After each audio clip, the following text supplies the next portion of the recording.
അടുത്തതായി നമുക്ക് ഒരു കോൺകേവ് മിറർ ഓബ്ജക്റ്റ് വ്യത്യസ്ത പൊസിഷനുകളിൽ വെക്കുമ്പോൾ ഉണ്ടാക്കുന്ന ഇമേജുകളെ കുറിച്ചും ആ ഇമേജിന്റെ സവിശേഷതകളെ കുറിച്ചും ഒന്ന് നോക്കാം. ഒരു ടേബിൾ ആയിട്ടാണ് ഞാൻ ഇവിടെ വരച്ചു വെച്ചിട്ടുള്ളത്. നോക്കൂ, ഇതാണ് കോൺകേവ് സ്പെറിക്കൽ മിറർ എന്ന് കരുതുക. അതിന്റെ ടച്ച് ചെയ്യാൻ പറ്റുന്ന സെന്റർ നമ്മൾ വിളിക്കുന്ന പേര് പോളാണ്. അപ്പൊ ഇത് പോളാണ്. ഇത് ആ മിറർ ഭാഗമായി വരുന്ന സ്ഫിയറിന്റെ സെന്റർ ആണ്, C, centre of curvature. C നമ്മൾ മുന്നത്തെ ടോപ്പിക് കണ്ടതാണ്. സി ഈക്വൽ ടു 2f ആണ്. പിക്കും 2fനും ഇടയ്ക്ക് എവിടെയോ അതിന്റെ പ്രിൻസിപ്പൽ ഫോക്കസ് ഉണ്ടായിരിക്കും. അപ്പൊ ഞാൻ ഈ മിററിന്റെ ഫ്രണ്ടിൽ ഓബ്ജക്റ്റിനെ കൊണ്ടുവയ്ക്കുന്നത് ഈ പൊസിഷനുകളെ റെസ്പെക്ട് ചെയ്തുകൊണ്ടാണ്. അപ്പോൾ അതുണ്ടാക്കുന്ന ഇമേജിന്റെ പ്രത്യേകതകൾ ഞാൻ സ്പെഷ്യൽ ആയിട്ട് ലെറ്റേഴ്സ് കൊണ്ടാണ് റെപ്രസെന്റ് ചെയ്യുന്നത്. ഇ എന്ന് ഞാൻ എഴുതിയാൽ ഇറക്റ്റ് എന്നതിന്റെ ചുരുക്കമാണ്, കുത്തനെയുള്ളത് എന്നാണ് അർത്ഥം. അപ്പൊ പ്രിൻസിപ്പൽ ആക്സിന്റെ മുകളിലേക്ക് നിൽക്കും. അതേസമയം ഐ എന്ന് എഴുതിയാൽ ഇൻവേർട്ടഡ് എന്നാണ്, തല തിരിഞ്ഞ ഇമേജ് എന്നാണ് അതിന്റെ അർത്ഥം. അപ്പൊ പ്രിൻസിപ്പൽ ആക്സിന്റെ താഴേക്കായിരിക്കും നിൽക്കുന്നുണ്ടാവും. പിന്നെ വരുന്നത് റിയൽ. നിങ്ങൾ കണ്ണാടിയുടെ മുന്നിൽ ഓബ്ജക്റ്റ് വെച്ചാൽ ഒരു സ്ക്രീനിലേക്ക് ഇമേജിനെ കിട്ടും. നേരിട്ട് കണ്ണാടിക്ക് നോക്കി കാണാൻ പറ്റില്ല, സ്ക്രീനിലേക്ക് പതിപ്പിക്കാൻ പറ്റും. ഇതിന്റെ ഫ്രണ്ടിൽ സ്ക്രീൻ വെച്ചാൽ അവിടെ തട്ടി തിരിച്ചു വരുന്ന ലൈറ്റ് കൂടി ചേർന്ന് സ്ക്രീനിൽ ഇമേജ് ഉണ്ടാവും. അതാണ് റിയൽ ഇമേജിന്റെ അർത്ഥം. വെർച്വൽ ഇമേജ്, കണ്ണാടിയിൽ തന്നെ ഒരു നിശ്ചിത അകലത്തിൽ ഇമേജിനെ കാണും. കണ്ണാടിയിൽ തന്നെയാണ് ഇമേജ് ഉണ്ടാവുന്നതെങ്കിൽ സ്ക്രീനിലേക്ക് ഇമേജിന് പ്രത്യേകം കിട്ടുന്നില്ലെങ്കിൽ അതിന്റെ പേര് വെർച്വൽ എന്നാണ്. പിന്നെ മാഗ്നിഫൈഡ്, എം, വലുതായിട്ടായിരിക്കും ഇമേജ്. ഡിമിനിഷ്ഡ്, ചെറുതായിട്ടായിരിക്കും ഇമേജ് കമ്പയർ ടു ഓബ്ജക്ട്. ഇത്രയും ലെറ്റേഴ്സ് ഒന്ന് ശ്രദ്ധിക്കുക. ഞാൻ ആദ്യം ഓബ്ജക്റ്റിനെ കൊണ്ടുവയ്ക്കുന്നത് ഈ 2fൽ നിന്നും ഒരുപാട് അകലെയാണ്. ഒരുപാട് അകലെ എന്നുള്ളതിന് നമ്മൾ ഉപയോഗിക്കുന്ന വാക്കാണ് ഇൻഫിനിറ്റി. ഇൻഫിനിറ്റിയുടെ പ്രത്യേകത, ഓബ്ജക്റ്റ് അകലെയാണെങ്കിൽ വരുന്ന ലൈറ്റ് പാരലൽ ആയിരിക്കും. ഇങ്ങനെ വരിക. പാരലൽ ലൈറ്റ് കണ്ണാടിയിൽ വന്നു വീണാൽ തിരിച്ചു പോകുമ്പോൾ ഏതിലൂടെ പോകണം? പ്രിൻസിപ്പൽ ആക്സിലെ ഒരൊറ്റ പോയിന്റിലൂടെ തിരിച്ചു പോകാൻ പാടുള്ളൂ. ആ പോയിന്റ് എന്താ വിളിക്കുക? Principal focus. അപ്പൊ ഇവിടെയാണ് ലൈറ്റ് കൂടിച്ചേരുക. അതുകൊണ്ട് when object is at infinity, image will be formed at principal focus f. അങ്ങനെ സ്ക്രീൻ ആ പ്രിൻസിപ്പൽ ഫോക്കസിൽ കൊണ്ടുവച്ച സ്ക്രീനിന്റെ മുകളിൽ ഇമേജിനെ കിട്ടും. ഇമേജിന്റെ പ്രത്യേകത, പോയിന്റ് സൈസ് വളരെ ചെറിയ ഇമേജ് ആവും, ഹൈലി ഡിമിനിഷ്ഡ് ആണ്. അത് മാത്രമല്ല, ഓബ്ജക്റ്റ് മുകളിലോട്ടാണ് നിൽക്കുന്നതെങ്കിൽ ഇമേജ് തല തിരിഞ്ഞിട്ടാവും. സോ ഇറ്റ് ഈസ് ഇൻവേർട്ടഡ് ആയി റെപ്രസെന്റ് ചെയ്യും, സ്ക്രീനിലേക്ക് കിട്ടുകയും ചെയ്യും. So it is real. അപ്പൊ ഇമേജിന്റെ പ്രത്യേകത ഹൈലി ഡിമിനിഷ്ഡ് ആണ്, ഇൻവേർട്ടഡ് ആണ്, റിയൽ ആണ്. എവിടെയാണ് ഓബ്ജക്റ്റ് ഇരിക്കേണ്ടത്? At infinity. ഓക്കെല്ലോ. രണ്ടാമത്തെ പൊസിഷൻ എന്ന് പറയുന്നത് ഈ 2fൽ നിന്നും കുറച്ചുകൂടെ പുറകിലോട്ട് കയറ്റി വെച്ചാൽ 2fന് അപ്പുറത്തേക്ക്, ബിയോണ്ട് 2f. അപ്പൊ ഞാൻ ഓബ്ജക്റ്റിനെ കൊണ്ടുവയ്ക്കുന്നത് ഇത് ഇവിടെയാണ്. ഇങ്ങനെ ബിയോണ്ട് 2fൽ വെച്ച് കഴിഞ്ഞാൽ ഇത് കണ്ണാടിയിൽ ലൈറ്റിനെ പതിപ്പിക്കുകയും തിരിച്ചു വരികയും ചെയ്യുമ്പോൾ ഇമേജ് ഉണ്ടാവുക ഇവിടെയാണ്.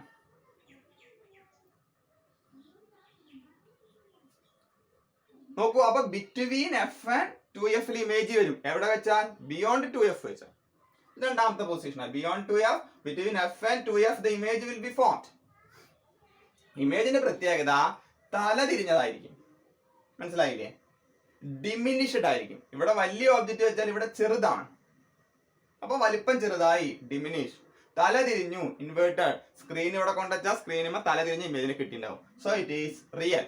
3 ക്യാരക്ടർ പോയി: ഡിമിനിഷ്ഡ്, ഇൻവേർട്ടഡ്, റിയൽ. മൂന്നാമത്തെ പൊസിഷൻ അറ്റ് 2f. നോക്കൂ, ഓബ്ജക്റ്റിനെ കൊണ്ടുവയ്ക്കുന്നത് സെന്റർ ഓഫ് കർവേച്ചറിലാണെങ്കിൽ ഇമേജ് അവിടെ തന്നെ ഫോം ചെയ്യും, അതേ വലിപ്പത്തിൽ തലതിരിഞ്ഞ് ഫോം ചെയ്യും. അപ്പൊ അറ്റ് 2f വെച്ചാൽ ഇമേജ് എവിടെ തന്നെ കിട്ടും? അറ്റ് 2f തന്നെ കിട്ടും. അറ്റ് 2f കിട്ടുമ്പോൾ അതിന്റെ പ്രത്യേകത, ഓബ്ജക്റ്റിന് എന്ത് വലിപ്പം ഉണ്ടായിരുന്നോ അത് തന്നെയാണ് ഇമേജിന്. അപ്പൊ അത് സെയിം സൈസ് ആയി, ഡിമിനിഷ്ഡ് അല്ല. സെയിം സൈസ്, തല തിരിഞ്ഞത്, ഇൻവേർട്ടഡ്, സ്ക്രീനിൽ കിട്ടും. So it is real. മൂന്നാമത്തെ കേസ് ഓക്കെ.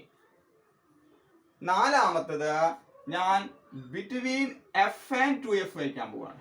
ഈ ഓബ്ജക്റ്റിനെ കൊണ്ടുപോയിട്ട് ഇവിടെ വെച്ച് കഴിഞ്ഞാൽ ഇപ്പൊ പറഞ്ഞത് ഇങ്ങോട്ട് പറഞ്ഞ കാര്യങ്ങൾ തിരിച്ച് ഓപ്പോസിറ്റ് ഡയറക്ഷനിലേക്ക് പറയേണ്ടി വരികയാണ്.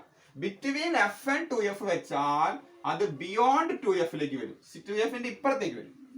Between F and 2f image will be beyond 2f. നോക്കി ഇമേജിന്റെ പ്രത്യേകത ഓബ്ജക്റ്റിനേക്കാൾ വലിപ്പം ഉണ്ടാവും. അപ്പൊ അത് മാഗ്നിഫൈഡ് ആയി, അത് ഇൻവേർട്ടഡ് ആണ്, തല തിരിഞ്ഞിട്ട് തന്നെ കിട്ടുക, അത് സ്ക്രീനിൽ കിട്ടും. So it is real. അടുത്ത പൊസിഷൻ വയ്ക്കുന്ന അറ്റ് എഫ് ആണ്.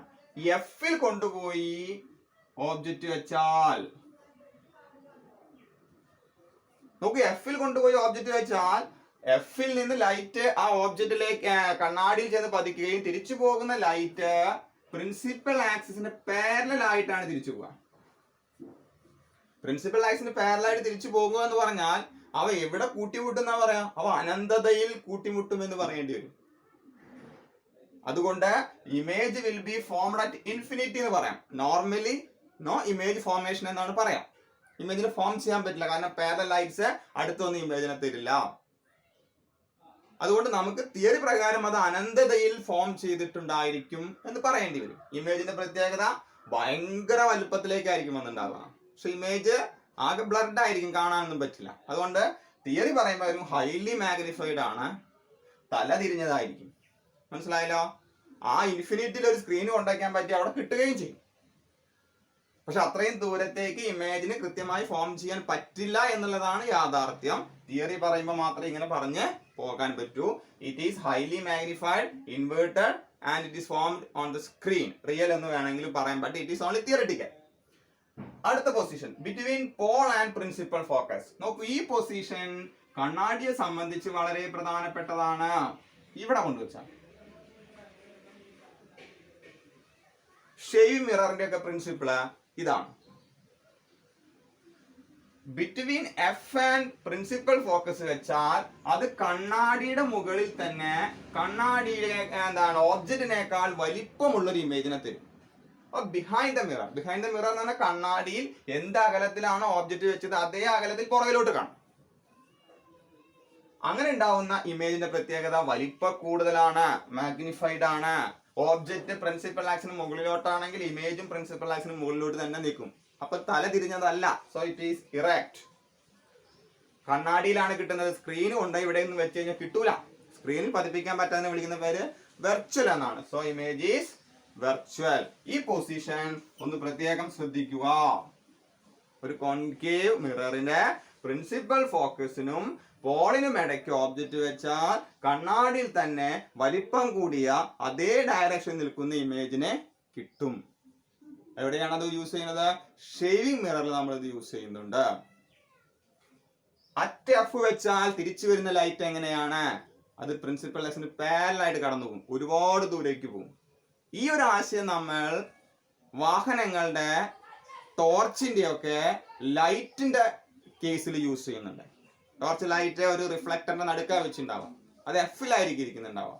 എഫിൽ ലൈറ്റ് ഈ റിഫ്ലക്ടറിനെ തട്ടിയാൽ ദൂരേക്ക് പോകാൻ വേണ്ടിയിട്ടാണ് അങ്ങനെ വെച്ചിരിക്കുന്നത്. പാരലായിട്ട് ഒരുപാട് ദൂരേക്ക് പോകും. വാഹനങ്ങളുടെ ലൈറ്റും അങ്ങനെ തന്നെയാണ്. ഓക്കെ, അടുത്ത ടോപ്പിക് ശ്രദ്ധിക്കുക. ഈ ചാപ്റ്ററിലെ ഒരു പ്രധാനപ്പെട്ട ടോപ്പിക് കൂടിയാണ് അടുത്തതായി വരുന്നത്, മിറർ ഇക്വേഷൻ. കണ്ണാടിയെ സ്പെറിക്കൽ മിററുകളെ സംബന്ധിച്ച് വിവിധ ഡിസ്റ്റൻസുകളെ കണക്ട് ചെയ്യുന്ന ഇക്വേഷന്റെ പേരാണ് മിറർ ഇക്വേഷൻ. അവിടെ വരുന്ന ഇക്വേഷൻസ് ഒന്ന് യു ആണ്, ഇതിന്റെ പേര് ഒബ്ജക്റ്റ് ഡിസ്റ്റൻസ് എന്നാണ്. വേറൊന്ന് വി ആണ്, ഇതിന്റെ പേര് ഇമേജ് ഡിസ്റ്റൻസ് എന്നാണ്. അടുത്തൊരാള് എഫ് ആണ്, ഇതിനെ വിളിക്കുന്ന പേര് ഫോക്കൽ ലെങ്ത് എന്നാണ്. U V F, object distance, image distance, focal length തുടങ്ങിയവയെ കണക്ട് ചെയ്യുന്ന മിററിന്റെ ഇക്വേഷനെ വിളിക്കുന്ന പേരാണ് mirror equation. An equation that connect object distance, image distance and focal length. നോക്കൂ, ഒരു concave mirror beyond 2f object വെച്ചാൽ ഫോം ചെയ്യുന്ന ഒരു ഇമേജിന്റെ റേ ഡയഗ്രം ഞാൻ വരച്ചിട്ടുണ്ട്. 2 റേസേ ഞാൻ ആകെ വരച്ചിട്ടുള്ളൂ.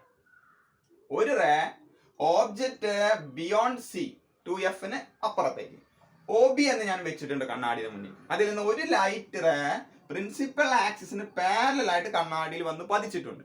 പ്രിൻസിപ്പൽ ആക്സിന് പാരലൽ ആയിട്ട് ലൈറ്റ് വന്ന് പതിച്ചാൽ എങ്ങനെ പോകണം? അത് പ്രിൻസിപ്പൽ ഫോക്കസിലൂടെ കടന്നു പോകണം. റിഫ്ലക്ഷന്റെ നിയമങ്ങൾ അനുസരിച്ച് പ്രിൻസിപ്പൽ ഫോക്കസിലൂടെ കടന്നു പോയിട്ടുണ്ട്. കണ്ടോ? NF എം എന്നുള്ള രീതിയിൽ തന്നെ എടുക്കാം. എഫിലൂടെയാണ് പോയിട്ടുള്ളത്.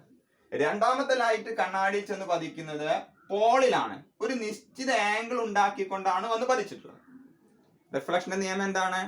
ഒരു നിശ്ചിത ആംഗിളിൽ ചെന്ന് പതിച്ചിട്ടുണ്ടെങ്കിൽ അതേ ആംഗിളിൽ തിരിച്ചു പോകണം. അപ്പൊ അതേ ആംഗിളിൽ കോൺകേവ് മിററിൽ നിന്ന് ലൈറ്റ് റേ തിരിച്ചു വന്നിട്ടുണ്ട്. ഈ രണ്ട് ലൈറ്റ് റേയും തമ്മിൽ ഒരു പോയിന്റിൽ കൂട്ടിമുട്ടും. കൂട്ടിമുട്ടുന്ന സ്ഥലത്ത് എന്ത് ഫോം ചെയ്യണം? ഇമേജ് ഉണ്ടാവണം. അപ്പോ എം എന്നതാണ് കൂട്ടിമുട്ടുന്ന പോയിന്റ് എങ്കിൽ ഞാൻ ഇവിടെ നിന്ന് പ്രിൻസിപ്പൽ ആക്സിസിലേക്ക് സ്ട്രെയിറ്റ് ലൈൻ വരച്ചാൽ ഐ എം എന്ന് ലേബൽ ചെയ്തിരിക്കുന്നത് ഇമേജ് ആയിരിക്കും. ഐ എം അത് ഇമേജ് ആണ്. ഒ ബി എന്ന് പറയുന്നത് ഓബ്ജക്റ്റ് ആണ്. നോക്കൂ, ഈ ഒ ബിയുടെ അതേ വലിപ്പത്തിൽ ഞാൻ ഇവിടെ ഒരു ഡോട്ടഡ് ലൈൻ വരച്ചിട്ടുണ്ട്.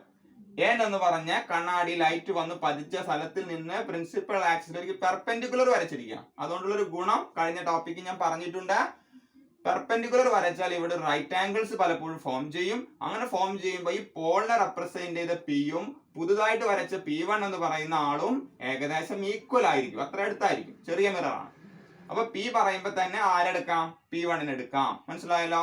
അതുകൊണ്ട് ഞാൻ രണ്ട് ഈക്വൽ ആയതുകൊണ്ട് രണ്ടിനും പി എന്നുള്ള സിമ്പലാണ് കൊടുത്തിട്ടുള്ളത്. അപ്പൊ ഓബ്ജക്റ്റ് എന്ന് പറയുന്നത് OB ആണെങ്കിൽ അതേ വലിപ്പം PN ഉള്ളത് കൊണ്ട് എനിക്ക് ഇങ്ങനെ എഴുതാം, object is equal to PN. ആവശ്യമുണ്ടെങ്കിൽ കൊടുക്കാം. ഇനി കാണുന്ന ചിത്രത്തിലേക്ക് നോക്കിയാൽ ഞാൻ ചില റൈറ്റ് ആംഗിൾ ട്രയാങ്കിൾസ് പറയണം. ഒരു റൈറ്റ് ആംഗിൾ ട്രയാങ്കിൾ ഇതാണ്, OBP. വേറൊരു റൈറ്റ് ആംഗിൾ ട്രയാങ്കിൾ പറയുന്നത് IMP ആണ്. നോക്കൂ, റൈറ്റ് ആംഗിൾ ട്രയാങ്കിൾ OBPയിലും IMPയും സിമിലർ റൈറ്റ് ആംഗിൾ ട്രയാങ്കിൾ. OBPയും ട്രയാങ്കിൾ IMPയും റൈറ്റ് ആംഗിൾ ആണ്, സിമിലർ ട്രയാങ്കിൾസ് ആണ്. സിമിലർ ട്രയാങ്കിൾസിന്റെ വശങ്ങൾ തമ്മിൽ നമുക്ക് താരതമ്യം ചെയ്യാം, തുല്യ വശങ്ങൾ എടുക്കണമെന്നേ ഉള്ളൂ. അപ്പൊ ഈ റൈറ്റ് ആംഗിൾ ട്രയാങ്കിളുകളിൽ ഞാൻ IM എന്ന് പറയുന്ന ഒരു ഇമേജ് സൈസ് എടുത്താൽ അതിന് കറസ്പോണ്ടിങ് ആയിട്ട് ഓബ്ജക്റ്റ് വരുന്ന റൈറ്റ് ആംഗിൾ ട്രയാങ്കിൾ എടുക്കേണ്ടത് ഈ വശമാണ്, OB. So I can write IM by OB is equal to, രണ്ടാമത് എടുക്കുന്നത് പോളിൽ നിന്ന് ഇമേജിലേക്കുള്ള അകലമാണ് ഞാൻ എടുക്കുന്നത്. അപ്പൊ അവിടെ നമുക്ക് എഴുതാം PI ഡിവൈഡഡ് ബൈ, അതിന് കറസ്പോണ്ടിങ് ആയി ഓബ്ജക്റ്റ് വരുന്ന റൈറ്റ് ആംഗിളിലെ പോളിൽ നിന്ന് ഓബ്ജക്റ്റിലേക്കുള്ള അകലമായിരിക്കും. So it is PO. That means IM by OB is equal to pole to image, ഇവിടെ നിന്ന് ഇതുവരെയുള്ള അകലം, അതിന് നമ്മൾ ഇമേജ് ഡിസ്റ്റൻസ് എന്ന് വിളിക്കുക. അപ്പൊ VL. പോൾ ടു ഓബ്ജക്ട്, അതിന് ഓബ്ജക്ട് ഡിസ്റ്റൻസ് എന്ന് വിളിക്കുക. അപ്പൊ equation UI. So this is equation number 1. രണ്ട് റൈറ്റ് ആംഗിൾ ട്രയാങ്കിളുകൾ സിമിലർ ആയി വന്നപ്പോൾ അവയുടെ വശങ്ങൾ താരതമ്യം ചെയ്തപ്പോൾ എനിക്ക് കിട്ടുന്ന ഇക്വേഷൻ IM by OB, ഇമേജിന്റെ ഹൈറ്റ് ഡിവൈഡ് ബൈ ഓബ്ജക്റ്റിന്റെ ഹൈറ്റ് കണ്ടാൽ അത് object distance divided by image distance divided by object ഡിസ്റ്റൻസിന് ഈക്വൽ ആയിരിക്കും. നോക്കൂ, അടുത്ത രണ്ട് സിമിലർ ട്രയാങ്കിൾസ് എടുക്കുന്നത് വീണ്ടും രണ്ട് റൈറ്റ് ആംഗിൾ ട്രയാങ്കിൾസ് തന്നെയാണ്. ഒന്ന് FPN, ഇതൊരു റൈറ്റ് ആംഗിൾ ട്രയാങ്കിൾ ആണ്. അടുത്തത് എടുക്കുന്നത് FIM, ഇതും ഒരു റൈറ്റ് ആംഗിൾ ട്രയാങ്കിൾ ആണ്. ഇതും റൈറ്റ് ആംഗിൾ ആണ്, ഇതും റൈറ്റ് ആംഗിൾ ആണ്. ഈ രണ്ട് റൈറ്റ് ആംഗിളുകൾ എടുത്താൽ FIM-ഉം FPN-ഉം നമുക്ക് ഇവയെ ഒന്ന് കമ്പയർ ചെയ്ത് നോക്കാം. Because they are similar triangles. Compare ചെയ്ത് കഴിഞ്ഞാൽ ആദ്യം ട്രയാങ്കിൾ FIM-ൽ IM എന്ന് എടുത്തു കഴിഞ്ഞാൽ അപ്പുറത്തെ ട്രയാങ്കിൾ ഏതെടുക്കണം? PN എടുക്കണം, ശരിയല്ലേ? പക്ഷെ PN എന്ന് പറയുന്നത് OBക്ക് ഈക്വൽ ആണ്. So I can write IM by OB is equal to. അടുത്ത ഞാൻ എടുക്കുന്നത് ഡിസ്റ്റൻസിന്റെ സൈഡാണ്, FI. അതിന് കറസ്പോണ്ടിങ് ആയിട്ട് അപ്പുറത്തെ ട്രയാങ്കിൾ ഏത് വരണം? P മുതൽ F വരെയുള്ള അകലം. So FI divide by PF. നോക്കൂ, FI എന്ന് പറഞ്ഞാൽ പ്രിൻസിപ്പൽ ഫോക്കസിന് ഇമേജ് വരെയുള്ള ചെറിയൊരു ഡിസ്റ്റൻസ് ആണ്. നമുക്കതിന് പ്രത്യേകിച്ച് സിമ്പൽ ഒന്നുമില്ല. ഇപ്പൊ ഞാൻ ഈ പറയുന്ന FI ഒന്ന് മാറ്റുകയാണ്. FI കിട്ടണമെങ്കിൽ, ഈ അകലം കിട്ടണമെങ്കിൽ പോളിൽ നിന്ന് ഇമേജ് വരെയുള്ള അകലത്തിൽ നിന്ന് പോൾ മുതൽ ഫോക്കൽ ലെങ്ത് വരെയുള്ള ഈ അകലം കുറച്ചാൽ മതി. അപ്പൊ ഈ ചെറിയ കഷ്ണത്തിന്റെ അകലം കിട്ടും. So Fi can be written as Pi minus Pf divided by Pf എന്നായി. Pi നമുക്ക് സിമ്പിൾ ഉണ്ട്, പോളിൽ നിന്ന് ഇമേജിലേക്കുള്ള അകലമാണ്. So it is V minus പോളിൽ നിന്ന് ഫോക്കസ് വരെയുള്ള അകലം, it is F divided by again Pf, so it is F. So I can write Im by OB is equal to V minus F by F, equation number 2. Okay, equation number 1 Im by OB എന്ന് പറഞ്ഞാൽ V by U ആ. Equation number 2 എന്ന് പറയുന്നത് Im by OB എന്ന് പറഞ്ഞാൽ V minus F by F ആ. രണ്ടും left side equal ആണ്. So I can write, comparing equation 1 and 2, you get V by U is equal to V minus F by F. ഒന്ന് cross multiply ചെയ്താൽ V into F, Vf is equal to U into V ഉണ്ടാവും, U into F ഉണ്ടാവും. അപ്പൊ UV minus ഓരോന്നിലും different ടേമാ. 3 സിമ്പലുകളിൽ ഒരു symbol എല്ലാറ്റിലും ഇല്ല. അതുകൊണ്ട് എല്ലാ ടേമുകളെയും UVF എന്ന് പറയുന്ന ഡിസ്റ്റൻസ് സിമ്പൽ കൊണ്ട് ഡിവൈഡ് ചെയ്താൽ ഒരു ഇക്വേഷൻ നമുക്ക് ഒരുപോലെ ചെയ്യണമെന്നേ ഉള്ളൂ, എന്ത് മാത്തമാറ്റിക്സ് വേണമെങ്കിലും ചെയ്യും. അതുകൊണ്ട് UVF എന്നുള്ള ടേം കൊണ്ട് എല്ലാ ടേമിനെയും ഡിവൈഡ് ചെയ്താൽ എനിക്ക് വരുന്നത് UVF ഡിവൈഡ് ചെയ്യാൻ പോവാണ്. അപ്പൊ VF divided by UVF equal to UV divided by UVF minus UF divided by UVF. നമുക്ക് VF ഇവിടെ വെട്ടിപ്പോയി, അപ്പൊ ഇവിടെ U ബാലൻസ് വന്നു. U ഇവിടെ വെട്ടിപ്പോയി, ഇവിടെ F ബാലൻസ് വന്നു. UF ഇവിടെ വെട്ടിപ്പോയി, അപ്പൊ ഇവിടെ V ബാലൻസ് വന്നു. 1 by U is equal to, ഇവിടെ ബാലൻസ് വന്നത് 1 by F ആണ്. 1 by F minus 1 by V എന്നാണ്. That means 1 by U plus 1 by V is equal to 1 by F. Look here, this is an equation that connect object distance, image distance and focal length. So this is called mirror equation. പക്ഷേ ഈ mirror ഇക്വേഷന്റെ final ആൻസറിലേക്ക് പോകുന്നതിന് മുൻപ് ഇതിനെ new Cartesian sign convention എന്ന് പറയുന്ന distance അളക്കുന്ന രീതി വെച്ചുകൊണ്ട് ഒന്ന് മാറ്റേണ്ടതുണ്ട്. അതുപ്രകാരം റേ ഡയഗ്രാം ഇടത്തുനിന്ന് വലത്തോട്ട് വരയ്ക്കണം. അങ്ങനെ തന്നെയാണ് വരച്ചിട്ടുള്ളത്. ഡിസ്റ്റൻസുകൾ പോളിൽ നിന്ന് അളക്കാൻ തുടങ്ങണം. ലൈറ്റ് വന്ന് വീഴുന്നതിന് ഓപ്പോസിറ്റ് ആണെങ്കിൽ നെഗറ്റീവ്, സെയിം ആണെങ്കിൽ പോസിറ്റീവ് എടുക്കണം. അങ്ങനെ പറഞ്ഞു വെച്ചില്ല. അപ്പൊ നമുക്ക് ഓരോന്നായിട്ട് നോക്കാം. U new Cartesian sign convention പ്രകാരം യു എന്ന് പറഞ്ഞാൽ എന്താണ് വരിക, പോസിറ്റീവോ നെഗറ്റീവോ? What is U? Object distance. പോളിൽ നിന്ന് ഓബ്ജക്റ്റിലേക്കുള്ള അകലം. അളവ് റൈറ്റിൽ നിന്ന് ലെഫ്റ്റിലേക്ക് വരുന്നു. ലൈറ്റ് അങ്ങോട്ടാ പോയുള്ളത്, ലെഫ്റ്റ് ടു റൈറ്റ്. അപ്പൊ യു എന്തായി മാറി? മൈനസ് ആയി മാറും. V image distance. പോളിൽ നിന്ന് ഇമേജിലേക്കുള്ള അകലം, ഐയിലേക്കുള്ള അകലം. ഇങ്ങോട്ട് അളവ് വന്നു, ലൈറ്റ് അങ്ങോട്ടാ പോയിട്ടുള്ളത്. അപ്പൊ വി എന്തായി? നെഗറ്റീവ്. എഫ് പോളിൽ നിന്ന് പ്രിൻസിപ്പൽ ഫോക്കസിലേക്കുള്ള അകലം. അതും റൈറ്റ് ടു ലെഫ്റ്റ് അളവ് വന്നു, ലൈറ്റ് നേരെ ഓപ്പോസിറ്റ് പോയി, മൈനസ്. എല്ലാ ടൈമിലും മൈനസ് ഉള്ളത് കൊണ്ട് മൈനസ് ക്യാൻസൽ ചെയ്തു. You get the same equation 1 by U plus 1 by V സമം 1 by F. ചുരുക്കി പറഞ്ഞാൽ ന്യൂ കാർട്ടീഷ്യൻ സൈൻ കൺവെൻഷൻ കൊടുത്തു കഴിഞ്ഞാലും ഈ മിറർ ഇക്വേഷനിൽ ഒരു മാറ്റവും സംഭവിക്കുന്നില്ല. മനസ്സിലായല്ലോ? ഇതിനെയാണ് നമ്മൾ മിറർ ഇക്വേഷൻ എന്ന് വിളിക്കുന്നത്. ഇതിന്റെ സൈസും ഇമേജിന്റെ സൈസും കൂടെ ഒന്ന് നോക്കാം. നമുക്ക് ബിയോണ്ട് 2F എന്ന് പറഞ്ഞാൽ സ്വാഭാവികമായിട്ട് സൈസ് ചെറുതാവും. അങ്ങനെയെങ്കിൽ height of image divide by height of object കണ്ടാൽ നിങ്ങൾക്ക് കിട്ടാൻ പോകുന്ന വിലയെ വിളിക്കുന്ന പേരാണ് മാഗ്നിഫിക്കേഷൻ. ഒരു കണ്ണാടി എത്രമാത്രം വലുതാക്കിയിട്ടാണ് അല്ലെങ്കിൽ ചെറുതാക്കിയിട്ടാണ് ഇമേജിനെ തന്നിട്ടുള്ളത്. ഹൈറ്റ് ഓഫ് ഇമേജിന്റെ സിമ്പൽ ഇവിടെ എന്താ? I am. ഹൈറ്റ് ഓഫ് ഓബ്ജക്റ്റിന്റെ സിമ്പൽ എന്താ? OB.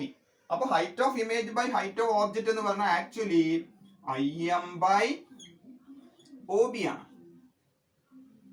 ഈ IM ബൈ OB കണ്ട ഇക്വേഷൻ നമ്പർ 1 പറയുന്നത് എന്തിന് ഈക്വലാ? V ബൈ U ആണ്. അതുകൊണ്ട് മാഗ്നിഫിക്കേഷന്റെ വേറെ ഇക്വേഷൻ ആണ് IM by OB is equal to V by U. ഇതിലേക്ക് ന്യൂ കാർട്ടീഷ്യൻ സൈൻ കൺവെൻഷൻ കൊടുത്താൽ IM പ്രിൻസിപ്പൽ ആക്സിന് താഴേക്കാ, അപ്പൊ ഇത് മൈനസ് വരും. OB പ്രിൻസിപ്പൽ ആക്സിന് മുകളിലോട്ടാ, അത് പോസിറ്റീവ് വരും. V ഇമേജ് ഡിസ്റ്റൻസ് അത് പോളിൽ നിന്ന് ഇമേജിലേക്കുള്ള അകലമാണ് മൈനസ് വരും. പോളിൽ നിന്ന് ഓബ്ജക്റ്റിലേക്കുള്ള അകലം യു, അത് ലെഫ്റ്റിലോട്ട് മൈനസ് വരും. അപ്പൊ IM/OB കണ്ടാൽ, മാഗ്നിഫിക്കേഷൻ കണ്ടാൽ നോക്കൂ, 2 മൈനസുകൾ പോയി, ഒരു മൈനസ് ബാലൻസ് വന്നു. You can write IM/OB is equal to magnification M equal to minus B/U. ഇപ്പൊ കണ്ണാടിയുടെ മാഗ്നിഫിക്കേഷന്റെ equation new Cartesian sign convention പ്രകാരം എന്താണ്? Minus B/U. ഓക്കെ, നോക്കൂ, ഇനി ഇത് വെച്ചുകൊണ്ട് നിങ്ങൾ പ്രോബ്ലം ചെയ്യുമ്പോ ന്യൂ കാർട്ടീഷ്യൻ സൈൻ കൺവെൻഷൻ ഒരു തവണയും കൂടി ഇതിലേക്ക് അപ്ലൈ ചെയ്യണം. അങ്ങനെ അപ്ലൈ ചെയ്തെങ്കിൽ മാത്രമേ കൃത്യമായ അർത്ഥത്തിൽ ആ ഡിസ്റ്റൻസ് നിങ്ങൾക്ക് കിട്ടുകയുള്ളൂ. കണ്ണാടിയുടെ പുറകിലേക്ക്, കണ്ണാടിയുടെ മുന്നിലേക്ക്, തല തിരിഞ്ഞത്, മുകളിലോട്ട് നിൽക്കുന്നത്, താഴോട്ട് നിൽക്കുന്നത് എന്ന അർത്ഥത്തിൽ കിട്ടണമെങ്കിൽ ന്യൂ കാർട്ടീഷ്യൻ സൈൻ കൺവെൻഷൻ ഒരു തവണ കൂടി കൊടുക്കണം. കാരണം ഒരു തവണ അപ്ലൈ ചെയ്ത് ഒരു കോമൺ ഇക്വേഷൻ ആണ് സെറ്റ് ചെയ്തത്. Okay, that is all about reflection.